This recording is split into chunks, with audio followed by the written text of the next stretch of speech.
मंसूर अली खान को आप सब जानते हैं, एक टॉप सहाबी है। इसे लोन डाला पड़ा सहाबी पर लोन डाला पड़ा लफ्ज ये खुद यूज करते हैं। ये हर वक्त कोशिश करते हैं कि किसी तरीके से पीटीआई के ऊपर कोई इल्जाम लाए, किसी तरीके से मुखालिफ से कोई ऐसी बात निकाले ताकि वो पीटीआई को बदनाम कर सके, पीटीआई के खिलाफ वो बात कर सके। तो वीडियो देखते हैं, लेकिन वीडियो देखने से पहले चैनल को सब्सक्राइब करें, वीडियो को लाइक करें, बिल के नोटिफिकेशन पर क्लिक करके ऑल पे लगाएं ताकि हर नई वीडियो का नोटिफिकेशन आपको मिले। तो चलो चलते हुए पूरा वीडियो देखते हैं।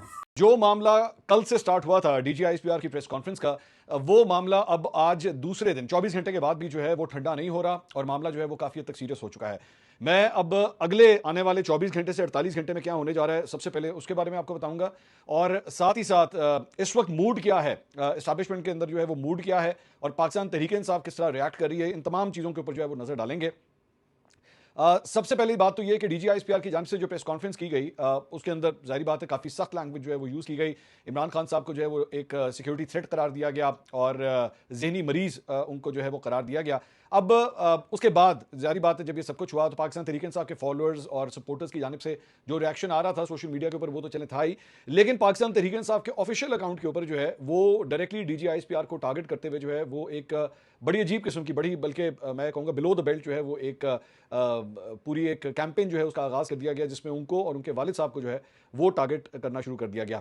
अब मुझे मेरा इस किस्म की जो कैंपेन्स होती है ना, मेरा बहुत ज़्यादा इस बात पे इख्तलाफ होता है कि अगर आपका ताल्लुक जो है वो अगर किसी एक शख्सियत से है या अगर आप उसकी कहीं भी बात से इख्तलाफ कर रहे हैं या इवन आपको बुरा भी लगा है, स्टिक टू दैट पर्सन।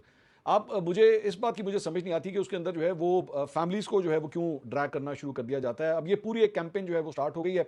अब इसकी बहुत बड़ी, मैं उसकी डिटेल्स में नहीं जाऊंगा, I don't want to go into the details, लेकिन मैंने जो कुछ भी पढ़ा it was not good, it was not very good, मुझे अच्छा नहीं लगा उसको पढ़ते हुए। लेकिन साथ ही साथ एक और चीज़ जो मैं नोट कर रहा हूँ पाकिस्तान तहरीक इंसाफ के लिए, जो मैंने पिछले वीलॉग में भी शायद ये बात की थी कि आने वाले दिन के अंदर जो है, आने वाले दिनों के अंदर जो है वो मैं पाकिस्तान तहरीक इंसाफ के लिए मजीद मुश्किलात जो है वो मैं देख रहा हूँ। और as a matter of fact इसके ऊपर जो है वो वी न्यूज़ ने भी एक्चुअली एक पूरा एक आर्टिकल लिखा है कि वफाकी हुकूमत ने जो है वो अफरा तफरी फैलाने वाले जो जितने भी 9 मई के जो अफराद हैं, मुलविस मुलजमान हैं, उनके बैरून मुल्क जाने के ऊपर जो है वो पाबंदी आयद कर दी। उनके नाम जो है वो एग्जिट कंट्रोल लिस्ट के अंदर बाकायदा तौर पर डाल दिए गए हैं।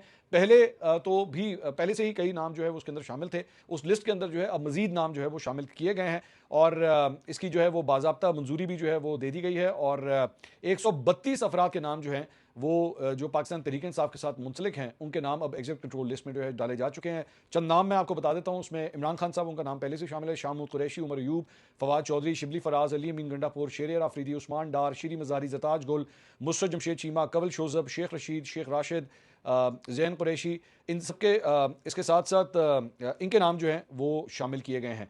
इसके अलावा साबिक वज़ीर आला खैबर पख्तूनख्वा अली अमीन गंडापुर, शेर आफरीदी, उस्मान डार के नाम भी ECL में शामिल हैं और इसके साथ साथ मेजर रिटायर्ड ताहिर सादिक, उनका भी नाम जो है वो शामिल है। वज़ीर साबिक सूबाई वज़ीर राजा बिशारत, वासिक क़य्यूम अब्बासी, इनके नाम भी जो है वो शामिल किए गए हैं और इस तरह ये लिस्ट जो है वो अब मज़ीद बढ़ा दी गई है।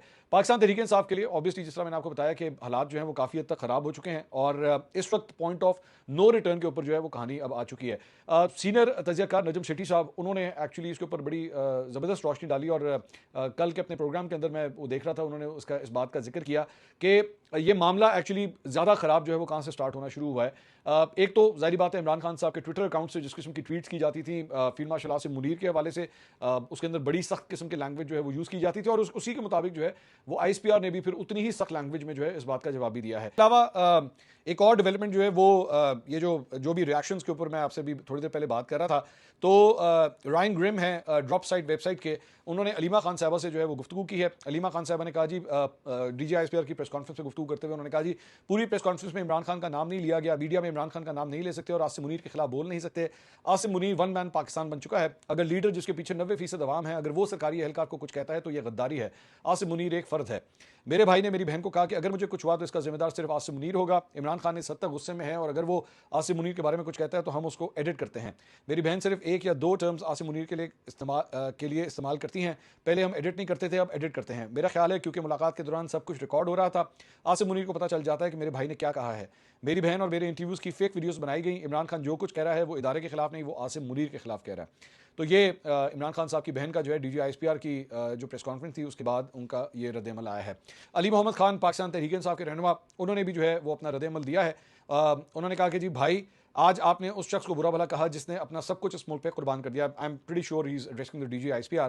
उन्होंने कहा हम तो आपकी इज्जत करते थे, शायद आइंदा भी करते रहें, क्योंकि यही इस मलंग ने सिखाया है, लेकिन जो दाग दिल पे लगा गए हो आप, आज वो जाते जाते ही जाएगा। बस इतना याद रखना, जब तक जिंदा हैं खान से प्यार करते रहेंगे। वो ना सिर्फ हमारा लीडर है बल्कि हमारा सर बुलंद करते देखा, बल्कि हाँ हीरो है, हमारा फ़ख्र है। हमने इसे हमेशा पाकिस्तान का सबसे लाली परचम, पाकिस्तान से उसकी मोहब्बत देख देख कर बड़े हुए हैं हम। इसकी जवानी ढलती गई और हम जवान होते गए, हम बड़े होते गए और वो अपना सब कुछ खोता गया। माँ खोई, घर टूटा, बच्चे जुदा हुए और शहजादों जैसी ज़िंदगी डेथ सेल की नज़र हो गई। आपने आज उससे पूछा ना कि तुम होते कौन हो, तो सुन लो, वो अकेला नहीं, हम सब उसके साथ हैं। हम पाकिस्तान हैं, हम 25 करोड़ हैं और हमारा लीडर सिर्फ एक है, इमरान खान। तो पाकिस्तान तहरीक इंसाफ की जानिब से जो है वो ये रिएक्शंस आ रहे हैं। अच्छा, अब ये इस सारी चीज़ के अंदर ना एक सवाल पैदा होता है जो मैं चाहूँगा कि आप भी ज़रा कमेंट सेक्शन में जो है वो कहिएगा। इस्टेब्लिशमेंट ने या आप कहिए कि पाकिस्तानी फ़ौज ने ISPR के ज़रिए जो है वो अपनी एक स्टैंडिंग अब दिखा दी है, अपनी एक पोजीशन उन्होंने ले ली है कि जनाब this is where we stand, हमें पाकिस्तान तहरीक इंसाफ से इशू है और हम इमरान खान साहब को नेशनल सिक्योरिटी थ्रेट समझते हैं। सवाल इसके बाद ये पैदा होता है कि हुकूमत, मौजूदा हुकूमत जो है, जो कि अभी तक, जैसे थोड़ी देर पहले मैंने आपसे कहा, कानून साजी के मामले में, आइन साजी के मामले में किसी किस्म की कोई रुकावट जो है वो नहीं डालती, जो कहा जाता है वैसे ही कानून साजी करते हैं, किसी किस्म की कोई रेजिस्टेंस इस पूरे सिस्टम को कोई वो दे ही नहीं रहे। अब इस सारी चीज़ के बाद क्या ये जो अपोजिशन एस्टैब्लिशमेंट ने ली है, क्या उसको फॉलो करते हुए इमरान खान साहब के हवाले से या पाकिस्तान तहरीक इंसाफ के ऊपर पाबंदी लगाने के हवाले से क्या ये हुकूमत अब वो स्टेप उठाएगी या नहीं उठाएगी? क्योंकि ज़ाहिरी बात है, इदारा जो है वो अब ये मुझे लग रहा है कि डिमांड कर रहा है। ज़ाहिरी बात है, 5 साल की जो है वो टेन्योर ऑलरेडी उनको मिल चुका है, तो इदारा अब ये डिमांड कर रहा है कि अगले 5 साल जो है वो किस तरह चलेंगे। उन्होंने आपको एक रोड मैप, सियासी रोड मैप कम से कम जो है वो दिखाया है कि जनाब इस पूरे रोड मैप के अंदर जो है हमें इमरान खान नजर नहीं आने चाहिए।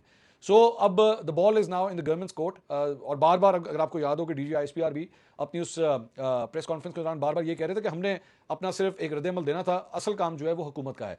तो हुकूमत के कोर्ट में जो है अब ये बॉल फेंक दी गई है। अब उसमें ज़ाहिरी बात है, who are the stakeholders? It is Nawaz Sharif, it is Shahbaz Sharif, it is Maryam Nawaz. उन्होंने अब ये इस मामले को जो है वो आगे लेके चलना है। नवाज शरीफ साहब, जिस तरह अभी थोड़ी देर पहले बात हो रही थी, किसी मामले पर कोई रेजिस्टेंस वो नहीं दिखा रहे, लेकिन माजी के अंदर वो भी, जहाँ तक मेरे सोर्सेज मुझे बताते हैं, माजी के अंदर वो भी इस बात पे कायल रहे हैं कि हमें बहुत ज़्यादा टकराव के अंदर अगर हम चले गए तो मामला ख़राब भी हो सकते हैं।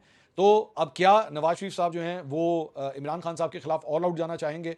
क्या उनके ऊपर जो है वो उनके ऊपर किसी किस्म की जो है उनकी या उनकी जमात के ऊपर जो है कोई मजीद उनके खिलाफ कानून साजी होगी? क्या होगा ये आने वाले दिन जो है वो हमें बताएंगे। लेकिन मेरी नज़र में अगले 24 घंटे में जो सबसे इंटरेस्टिंग बात है, एक तो पाकिस्तान तहरीक इंसाफ का जलसा है जो मुनक्किद किया जाएगा, उसके अंदर अब क्या गुफ्तगू होती है, that is to be seen. ये सबसे इंपॉर्टेंट मेरी नज़र में अगले 24 घंटे की सबसे बड़ी डेवलपमेंट जो है पाकिस्तान तहरीक इंसाफ का वो जलसा है, जिसके अंदर ये देखा जाएगा कि अब वहाँ से इस्टेब्लिशमेंट के हवाले से या DGISPR के हवाले से क्या ज़बान इस्तेमाल की जाती है, क्या सिग्नल जो है वो दिया जाता है। और उसके बाद अगला दिन, उसके बाद जो रिएक्टिव डे आएगा वो आएगा ट्यूसडे का, यानी कि मंगल का, जिस दिन इमरान खान साहब से एक्चुअली मुलाकात का दिन है। मैं आपको पहले ही पिछले वीलॉग में बता चुका हूँ कि वो ऑलरेडी उस एरिया को रेड जोन डिक्लेयर कर रहे हैं। वहाँ पे कोई भीड़, कोई मजमा, कोई क्राउड जाने की अब वो इजाज़त नहीं देंगे।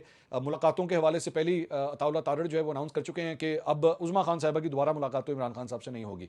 तो कौन मिलेगा जाके, क्या पाबंदियाँ जो है मजीद आएंगी, ये देखने से ताल्लुक़ रखेगा। इसके अलावा हमने आपको पिछले वीलॉग में आपको ये बताया था